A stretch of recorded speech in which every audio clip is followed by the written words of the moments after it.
বাচ্চারা, তখন আমরা ছোটবেলায় দেখছি গ্রামের প্রাইমারি স্কুলে মানে 15 জন হলে মনে হতো অনেক বেশি, 15 জন 20 জনের বেশি আমি অন্তত আমার ছোটবেলায় আমি দেখি নাই। তো এখন ওরা তখন এখন স্কুলে যায় বলে ওরা কিন্তু আর ওই পানিতে সাঁতারটা দেওয়ার সুযোগটা পায় না। আর একটা বিষয় আছে, যতদিন ধরে আগে এক সময় ছিল যে আমাদের দেশে 1 বিঘা জমিতে ধান উৎপাদন হতো 6 মণ 7 মণ 10 মণটা খুবই কম। সেখানে গবেষণার মাধ্যমে আমাদের সরকারিভাবে প্রচেষ্টা এবং গবেষণার মাধ্যমে আজকে 1 বিঘা জমিতে ধান চাষ হয় 30 মণ, 25-40 মণেরও কাছাকাছি চলে যায়। আর নতুন নতুন আরও উদ্ভাবন হচ্ছে। তো সেই কারণে এখানে কিন্তু অনেক বেশি সার লাগে এবং অনেক বেশি কীটনাশকও ব্যবহার করা হয়। তো এইসবের কারণে এখন যে খাল টাল আছে ওগুলির মধ্যে বাচ্চারা সাঁতার কাটলে দেখা যায় বাচ্চাদের গায়ে এই খোস পাচড়া এগুলি বেশি হয়, চুলকানি। তো এই জন্য এটাও একটা কারণ যাতে পানিতে বাচ্চারা নামে না।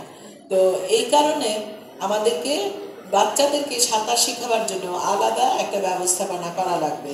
আমি এটা যুব ক্রীড়া মন্ত্রণালয়কে গত প্রায় 7-8 বছর ধরে আমি এই কথাটা বলে আসছিলাম যে তারা যেন উপজেলা পর্যায়ে, সুইমিং পুলটা ভীষণ কষ্টসাধ্য এবং ব্যয় সাপেক্ষ, এটা করা সম্ভব না।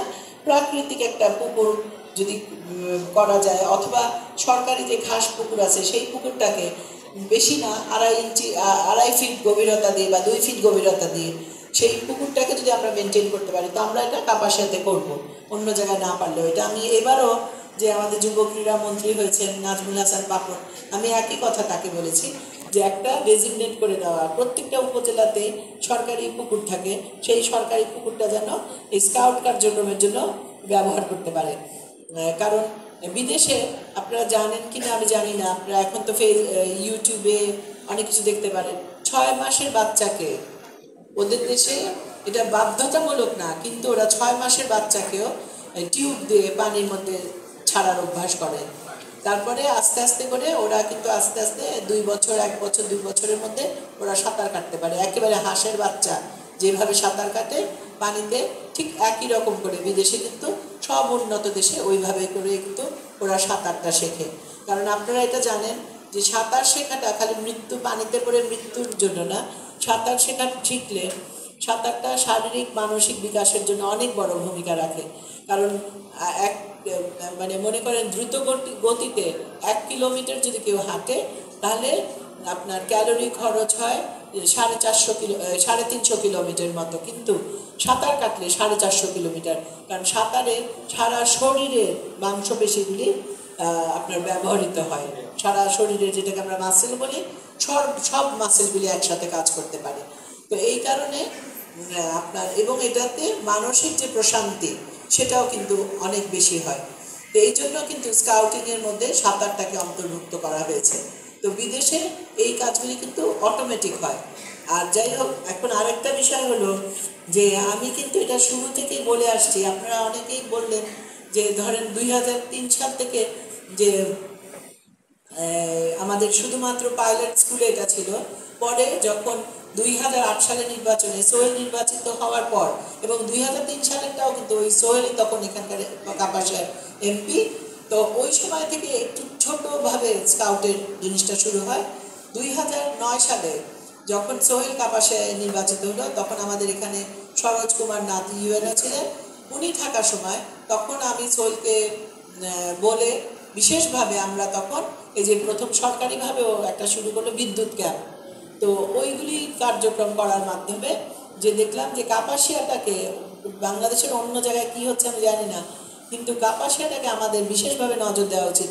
কারণ এখানে আপনারা অনেকেই হয়তো জানেন না, সবাই জানেন যে তাজউদ্দিন আহমদ সেন্ট গ্রেগরি স্কুলে পড়তো, ওখান থেকে উনি কিংস স্কাউট অ্যাওয়ার্ড পেয়েছিলেন, যেটা ব্রিটিশ ভারতের সময়। কিন্তু আপনারা এটা জানেন না অনেকেই যে বাংলাদেশ স্কাউটসের যে প্রতিষ্ঠা দেশ স্বাধীন হওয়ার পর, সেই প্রতিষ্ঠাটা কিন্তু তাজউদ্দিন আহমদ, এবং তাজউদ্দিন আহমদ প্রথম সভাপতি। এখন যেমন অনেক পদ আছে, অনেক কিছু আছে, তখন কিন্তু এত পদ ছিল না। এবং যে এখন যে জামঘুড়িগুলি হয়, তারপরে ওগুলির যে উদ্বোধন, এগুলি এখন রাষ্ট্রপতি করে, প্রধানমন্ত্রী করে, কিন্তু তখন যে যেই অনুষ্ঠানগুলি হতো আমি দেখেছি, প্রত্যেকটা অনুষ্ঠানের কাগজও আমার কাছে আছে যে ওগুলি তাজউদ্দিন আহমদ নিজে উদ্বোধন করতেন। এবং তিনি সেই সময় তার একটা কথা আমি বলতে পারি এখানে, 1973 সালে সম্ভবত, যদি ভুল না করি আমি, যে একটা ক্যাম্পে উনি বলেছিলেন যে 1971 সালে যুদ্ধের সময় বিদেশিরা আমাকে জিজ্ঞেস করতো, আপনি যে এত কাজ করেন, এত পরিশ্রম করেন, মানে বলতে গেলে 18 থেকে 22 ঘন্টা এক এক দিন জেগে থাকতে হতো, তো আপনি এত পরিশ্রম করার এত শক্তি আপনি কোথা থেকে পান?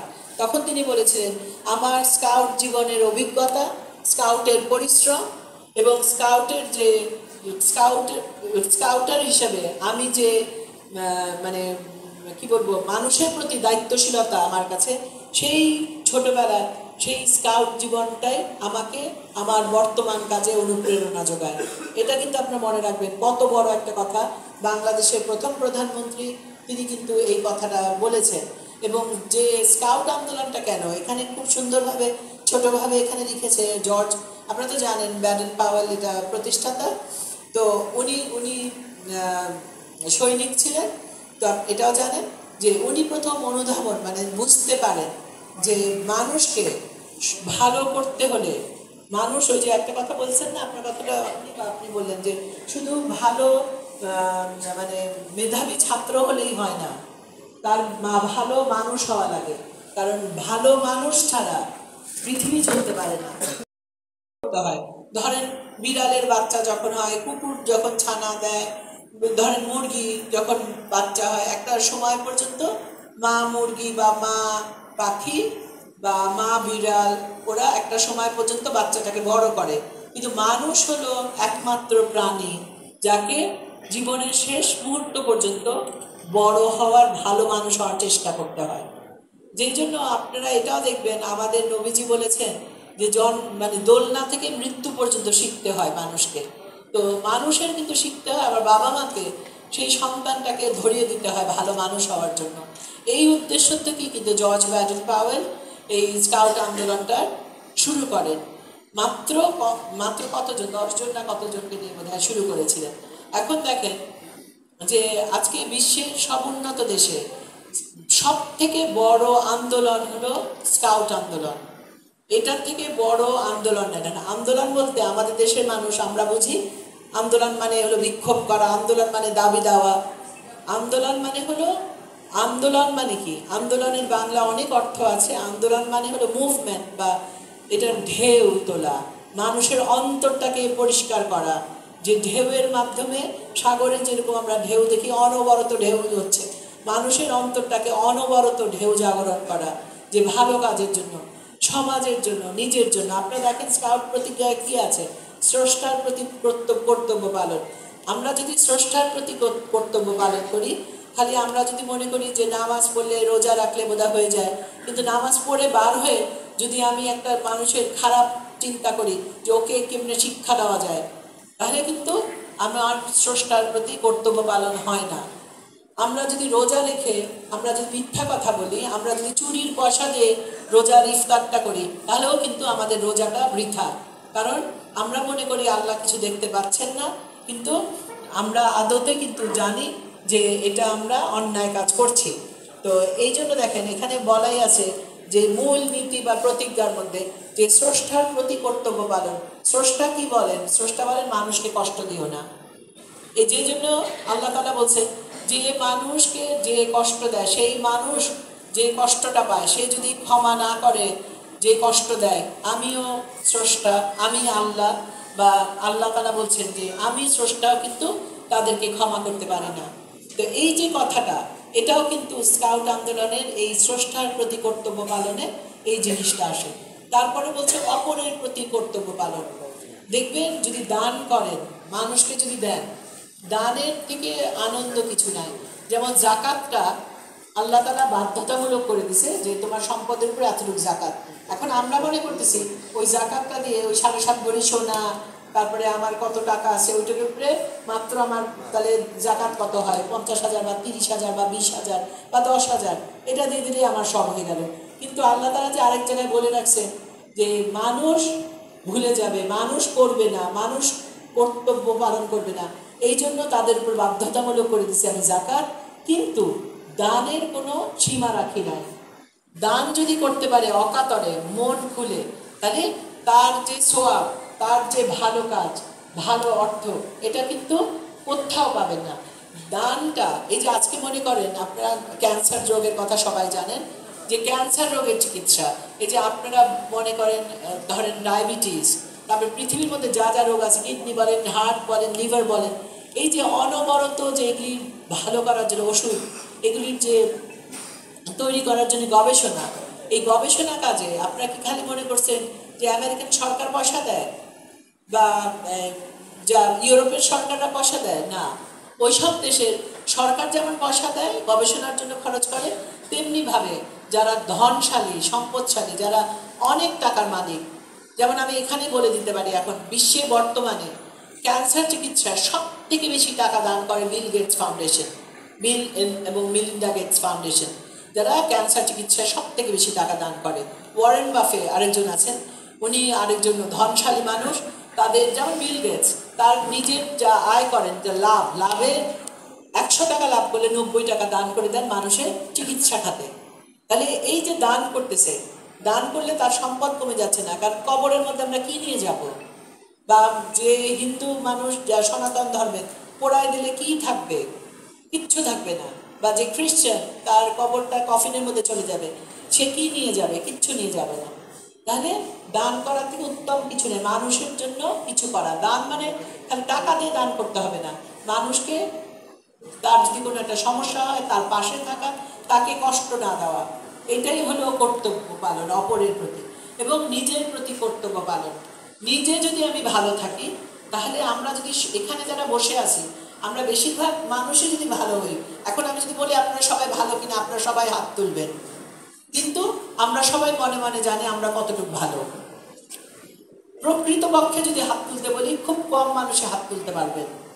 কিন্তু এখন কথা হলো নিজের প্রতি কর্তব্য পালনটা কি? নিজে যদি আমরা নিজের জায়গায় যার যে দায়িত্ব সেটা পালন করি, এটার যে যোগফল, এটাই হবে রাষ্ট্রের যোগফল। যেমন আমরা গর্ব করে বাংলাদেশ বলতে পারি না যে আমরা সবাই দুর্নীতিমুক্ত, কিন্তু আবার দেখেন, চিন্তা করেন সিঙ্গাপুরের মতো দেশ, যারা বলতে পারে ওদের 99.9% মানুষ ওখানে দুর্নীতিমুক্ত, ওরা মিথ্যা কথা বলে না। বিশ্বে 1 নম্বর পাসপোর্ট কার্ডে সিঙ্গাপুর, জাপান। তো এখন আমরা যেন ওরকম পর্যায়ে যাই। এই যে স্কাউটিংটা আপনারা খুলে দেখেন, যে স্কাউটিংয়ের মধ্যে প্রত্যেকটা দেশের মানুষ জড়িত। তো এই জন্য আমরা নিজের কর্তব্য, মানে নিজের যে দায়িত্ব, আপনাদের শিক্ষকতা আপনাদের দায়িত্ব, বা আপনাদের দায়িত্ব মানুষ গড়া, সেই দায়িত্বটা যদি আপনারা যত্নবান হন, তাহলে সেই দায়িত্ব আপনাদের মাধ্যমে যারা বড় হবে, যারা মানুষ হবে, আগামীর মানুষ, ওরা এই বাংলাদেশটাকে নিয়ে গর্ব করতে পারবে এবং বাংলাদেশ বিশ্বের বুকে মাথা উঁচু করে দাঁড়াতে পারবে। আমরা যে বঙ্গবন্ধুর সোনার বাংলা, ক্ষুধামুক্ত, দারিদ্র্যমুক্ত বাংলাদেশের কথা বলি, আমরা এখন স্মার্ট বাংলাদেশের দিকে যাচ্ছি। এখন স্মার্ট অর্থটা যদি আপনারা নিজেরা বুঝে নেন, যে স্মার্ট মানে হলো জ্ঞানী, স্মার্ট মানে হলো দক্ষ, স্মার্ট মানে হলো উন্নত মানসিকতা, স্মার্ট মানে হলো পরিকর্মা, দ্রুতগতিতে যে কাজ করতে পারে, এটা যদি আমরা করতে পারি, তাহলে কিন্তু বাংলাদেশটা আমাদের যে 2041 সালে, আমরা তো অনেকেই থাকবো না 2041, আমি তো জানি না আমি আজকে বাসায় যাওয়ার সময় আমি বাঁচবো কিনা, তাই না? তো সেজন্য আমরা যদি নিজের কাজটা, দায়িত্বটা পালন করি, তাহলে একটা বড় ভালো কাজ করা হয়। আমি এই কথাগুলি এই জন্য বললাম যে আপনারা প্রত্যেকে দায়িত্বশীল, প্রত্যেকে আপনারা দায়িত্বশীল পদে আছেন, আপনাদেরকে আবার স্মরণ করায় দেওয়া। আর আরেকটা জিনিস আমি বলি, এখানে কর্তব্য পালনের মধ্যে একটা বড় জিনিস থাকে, যে স্কাউটিংয়ের জন্য আমাদের সরকার খুবই দয়া পরবশ হয়ে, মনে করেন যাই দিচ্ছে 200 টাকা করে, আবার যাই দেবে উড ব্যাজার বা যাদেরকে, যে স্কাউট লিডারদেরকে 250 টাকা। বিশ্বের কোনো দেশে কিন্তু স্কাউট আন্দোলনটা কিন্তু স্বেচ্ছাসেবী সংগঠন, বিশ্বের কোনো দেশে কিন্তু টাকা দেয় না, কিন্তু আমাদের দেশে হয়তো উৎসাহিত করার জন্য এখন এটা করা হচ্ছে। তো আমি এই জন্য বলবো যে আমাদের তরফ থেকে, আমার তরফ থেকে কাপাসিয়াতে এই স্কাউটের জন্য আমরা এখানে গাজীপুর জেলা